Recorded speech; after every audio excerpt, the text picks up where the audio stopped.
Hi everyone, good afternoon. কেমন আছো সবাই? আশা করছি সবাই ভালো আছো, সুস্থ আছো। আমিও বেশ অনেক ভালোই আছি। এসে পড়েছি আবারও লাঞ্চ মেনুটা তোমাদের সাথে শেয়ার করার জন্য। তো এখানে পনির করছি, এখানে ক্যাপসিকাম আর পেঁয়াজ দিয়ে সামান্য পোস্ত বাটা দিয়ে পনিরটা করছি। আর এখানে একটু মিষ্টি চাটনি করছি। এটা আমার আর ছেলের জন্যই, বাড়িতে অন্য কেউ আর পছন্দ করে না।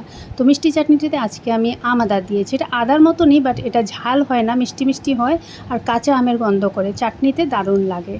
আর এখানে একটু লুচি ভেজে নিচ্ছি। এই সময় এত কাজ থাকে না, ছোট ছোট করে গোল গোল আর বেলার সময় থাকে না, তাই বড় করে বেলে আমি কেটে নিই।